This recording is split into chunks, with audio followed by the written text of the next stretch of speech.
everybody, Sarah here at the Big Blue House Homestead, and today I'm making clear hot sauce. This is absolutely rebel canning. This is not something that is USDA approved, and it's not in any books you can find nowadays. I found the recipe in an old church cookbook from like the 60s, and it was recommended by a little old lady at a church who said it was the best thing ever, and it was great to eat on beef. And I tried it and absolutely loved it. It's not like your standard hot sauce. Most hot sauces are a fermented blend of peppers. Maybe there's some onion and garlic thrown in, just depending on your recipes. Sometimes it's just blended and it's thick. Sometimes it's strained and it's liquefied with the vinegars. So this one is completely different. It tastes more like an Italian dressing than it does a hot sauce, but it has the heat there, and I'll tell you why, because you're putting hot peppers into it. Totally different than what you're used to, but this is a really cool recipe, and I really hope you guys enjoy this. I'm going to show you what I'm working with, and we're going to get started, and then we'll can it all up. This is the main ingredients for this entire recipe. You need yourself 3 onions. I'm using large and then a small. I could use another large one, but the more onion you're putting into it, the better the flavors. I've got some fresh oregano and some fresh thyme. I've got a head of garlic and a variety of hot peppers. I've got some cayenne, some habaneros, some cherries, just whatever hot pepper you have on hand. You're not doing anything major with any of this. You're just going to make a stock. So we're going to prep our onions and get those ready first, and we'll work on the chilies and the garlic later. All right, I've got my pot over here. I'm just going to throw my herbs straight in. I don't need to tie them or anything weird. And the onions are real simple. You just want to cut them in half, remove the root, remove the outer skin, and make sure they get nice and rinsed. You want everything in here to be as clean and sanitary as possible because you are going to be canning it. You want to make sure you don't have any kind of issues when it comes to introducing bacteria or anything. So we're just halving the onions and throwing those into the pot. Okay, so I've got the onions in the pot with the herbs, and I'm adding 6 cups of white vinegar. If you use apple cider vinegar, it is not going to be clear, and the whole purpose is to keep this as a clear hot sauce. So I'm doing 6 cups of that, just 5% white vinegar. And then I'm going to do 4 cups of water. Now sometimes vinegars can be a little too strong, so taste it. If it's too vinegary, add another cup of water, and that should mellow it down some more. So I'm going to taste it real quick and we'll see. I'm adding more water. That's a little tangy. So in reality, you just kind of want to half it almost by water and vinegar ratio, but taste it to your preference. Like I said, you don't want it too acidic. And then to this, I'm going to add just a little bit of sugar. I'm putting in 1/3 cup of sugar. That's just to kind of get rid of some of that tang from the vinegars. And then I'm going to put in a tablespoon of salt. Use canning salt, pickling salt, or kosher salt. You'll put a tablespoon of salt in there. If it's not salty enough for your preference, you can always add a little bit more. Just don't go overboard. But we're going to go ahead and get this on the stove and get it heated. Okay, while that is heating up on the stove, I'm going to bring it to a boil, and then I'm going to let it simmer until the onions go very translucent. But I'm just going to peel my garlic and get all my cloves ready. And we're just going to get all the prep work done beforehand. These are some big cloves of garlic. My goodness. But it's good. You want that garlic flavor. But we're just going to get all the prep work ready, and we're going to get that all started. And that way when this is done, I'll show you what to do. Okay, I'm going to prep the chilies while I'm waiting to. Now, you need to take the stems off of these. You don't necessarily have to, but if you don't, then you need to pressure can it. And since we're just water bath canning, I'm just cutting the stems off. Now count your jars. I'm making 8 jars total with this. So I'm going to do a mix of the peppers here. I'm going to do 3 of these yellow ones. And I'm going to try these cherry peppers to see if they'll do well. And it's okay if seeds are there and everything. It's not a big deal. But I'm going to try some cherry peppers. And then these are just cayennes. So I'm going to add a couple of those. And I'm going to get brave and do 1 habanero. And that's just in case I want something a little spicier. The rest of these I'll just save for the next batches. Okay, so my pot's to a boil, and I went ahead and turned it down to a 4 so that it would just simmer. And I'm just going to cook this until the onions go completely translucent. I did add an extra cup of water and an extra cup of vinegar because I didn't feel like there was enough liquid in the pot. And for 8 jars, you need quite a bit of liquid. So we're just going to cook this down. It's going to take about 20, maybe 30 minutes to really make this like nice briny broth. That's basically what we're doing. And then we're going to go ahead and strain it all out, and I'll show you that part when it comes up. All right, so this is done, and I'm going to go ahead and start straining it. The onions didn't go 100% translucent. It's hard to get them to go 100%, but as long as you can see them cooked and the bulk of them, I'll show you this one. Oh, I just dropped it.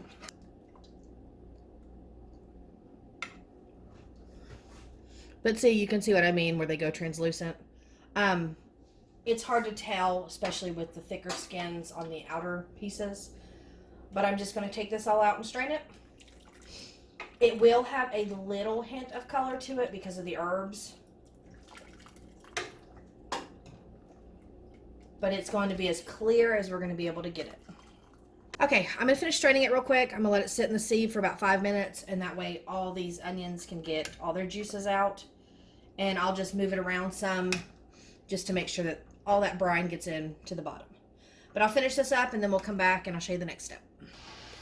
I've got the mixture back on the burner. I'm bringing it back up to a boil, and I've got my water bath canner started. We're going to go ahead and get the jars set up, and then we'll get to canning. We just need this to come back to a boil. All right, I apologize for the noise. That's my canner heating up. It gets very loud. But I've got my jelly jars here. I'm just using jelly size. You can use pint if you prefer, but I'm using just jelly jars.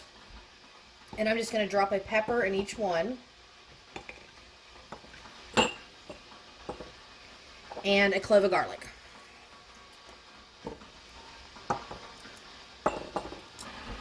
So I've got the brine ready, and now I'm just going to funnel it in. It's not 100% clear. It's called clear hot sauce because it's not your standard, red hot sauce, but the onions do make it a little cloudy. And I'm doing it at a 1-inch headspace. And the peppers might tint it a little bit of color too, so you might end up with a hint of orange or a hint of red. It just depends on the type of pepper. But I just want to tell you while I'm filling this up, this stuff is so good. If you use it, put it on like roast beef, on, beef sandwiches, pot roast. It's like the Mississippi pot roast where they cook them with banana peppers. This is just a hot sauce. And I have used it as a little bit of a vinaigrette when I make a Greek salad, and that's really good. And just depending on the type of peppers you use is how spicy it's going to be. And if you're not familiar with the shapes of your peppers and what they are, just label them as they are, like habanero, cherry, cayenne, all that stuff. You want to make sure you get the right type of pepper on there so you know how much heat you're getting. And you can use any spicy pepper. It just adds flavor. So I'm going to get these filled up. Water bath canner's still coming to a boil. Should be ready by the time I'm done, and we will get these in the canner. Okay, to be honest with you guys, I ended up with extra brine. I did not need that extra cup, so I had to do more jars. But I'm just going to come through, and I'm going to wipe my rims.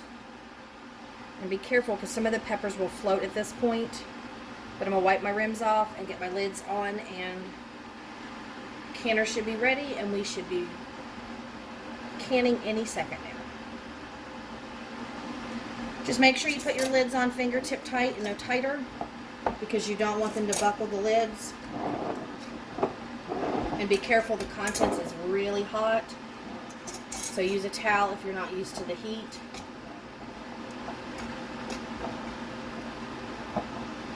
Alright, we're going to get them in the canner.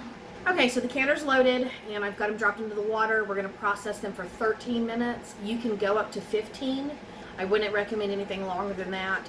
We're basically just trying to infuse the garlic and the chilies, or the peppers into the actual flavor of the brine itself. So you don't want to go too much farther because then they're going to get kind of mushy. But I can tell you that this is a really cool recipe. It's something I enjoy doing. It's very unusual, and I really hope you guys enjoyed this one because, yeah, it's something different, and it's kind of impressive that you can do something besides just red hot sauce doing a clear hot sauce is totally different. You can use onion juice. If you do that, just make sure it's in like a clarified or fresh onion juice.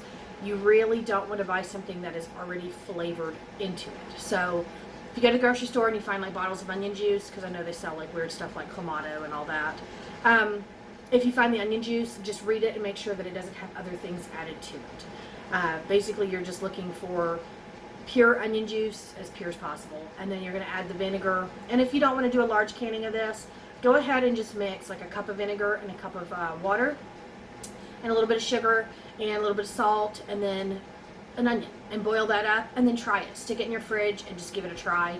I let mine sit for 2 weeks before I actually open them and use them, because I want those flavors to really, really, really infuse.